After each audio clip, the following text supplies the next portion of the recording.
Bonjour. Alors, une petite introduction aux équations. D'abord, nous allons voir ce qu'est une équation avec le vocabulaire associé. On fera un petit tour historique et on survolera un petit peu la manière de résoudre une équation. Alors, qu'est-ce que c'est qu'une équation? Commençons par ce calcul, 3 plus quelque chose égale 17. C'est ce qu'on appelle une opération à trous. Et si à la place du trou on met une lettre, x ici en l'occurrence, eh bien on appelle ça une équation. Dans une équation, la lettre, c'est l'inconnu.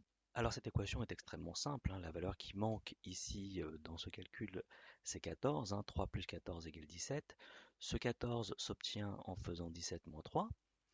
Quand on écrit 17 moins 3, on dit qu'on est en train de résoudre l'équation. On écrit sa résolution. Et 14, c'est ce qu'on appelle la solution de l'équation. Petit tour historique, commençons par l'Antiquité.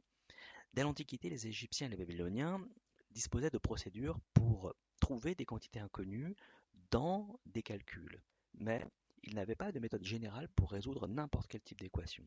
Et nous savons cela grâce à des documents qui nous sont parvenus, par exemple ici le papyrus de Rhind, dans lequel il y a plein de problèmes mathématiques, et ces problèmes mathématiques sont répartis en différentes catégories dans lesquelles il y a les procédures pour les résoudre. Par exemple, un des problèmes est le suivant: on doit diviser 100 miches de pain entre 10 hommes comprenant un navigateur, un contremaître et un gardien, tous trois recevant double part. Que faut-il donner à chacun? Alors avançons un petit peu dans l'histoire. Le monde arabo-musulman, entre le 8e et le 15e siècle, les Arabes vont travailler, beaucoup avancer, sur le calcul algébrique, en particulier sur la résolution des équations. Al-Khwarizmi était un mathématicien perse, géographe, astrologue. On sait assez peu de choses de sa vie, mais beaucoup de ses écrits et de ses travaux nous sont parvenus. Le nom de Al-Khwarizmi a donné en français le mot algorithme. Alors voici un des documents d'Al-Khwarizmi qui nous est parvenu.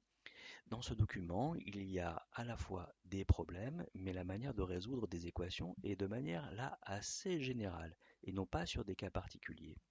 Les problèmes ici, en voici un exemple. Un homme meurt en laissant 3 fils et il fait un ami, une donation égale au tiers de la part de l'aîné, sachant que l'aîné reçoit la moitié de l'héritage et que les deux autres se partagent le reste, donc 25 000 dirhams. Combien l'héritage vaut-il?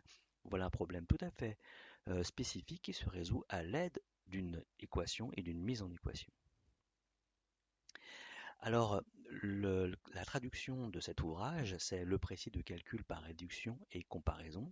On voit dans le titre en arabe qu'il y a le mot al-jabr qui va donner en français tout simplement le mot algèbre. Al-jabr, ça désigne en fait la technique qui est la technique aujourd'hui utilisée, qui est de faire la même opération de chaque côté d'une équation. Plus précisément ici, c'est ajouter l'opposé. Alors on va voir ça sur un exemple extrêmement simple.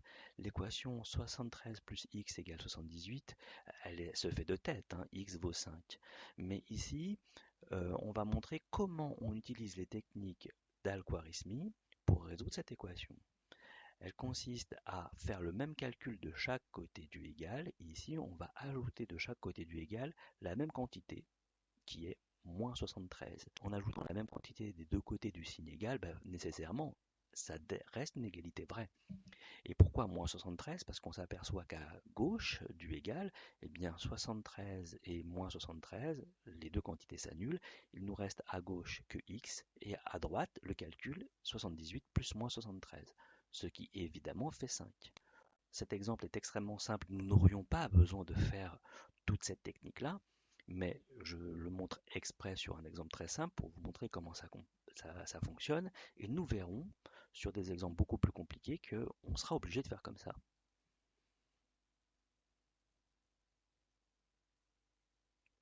Alors dans cet ouvrage, Al-Khwarizmi n'écrit pas 73 plus x égale 78. Il n'utilise pas ces notations-là. Ces notations-là vont apparaître bien plus tard. Le signe plus, le signe égal, la lettre X, tout ça n'est pas écrit comme ça. Tout est écrit avec des mots. Et en fait, il écrit 73, ajouté à une certaine chose, donne 78. Et le mot chose en arabe peut s'écrire littéralement shrey. Et ce mot shrey va ensuite s'écrire en latin avec un X, puisque le X peut se prononcer au Moyen Âge un peu avec un son un peu che, un chuintant, Et ben, ce x à y, zey, va finir par, au fil du temps, on va conserver que la première lettre, x. C'est pour ça qu'on utilise la lettre x comme inconnue dans les mathématiques. Ça vient de là. Arrivons un petit peu en Occident. Là, les équations ne vont pas fondamentalement changer, hein, mais c'est la notation qui va changer. François Viette va utiliser des lettres pour représenter des inconnus, il va utiliser les signes plus, égal, etc., ce qui va énormément alléger les calculs et la présentation et la forme des calculs. Un peu plus tard, c'est René Descartes qui lui va utiliser x, y, z pour compléter les autres inconnus s'il y en a plusieurs. Voilà, c'était tout pour cette petite introduction aux équations. Sur cette image, on voit une statue qui représente Al-Khwarizmi, donc le père de l'algèbre.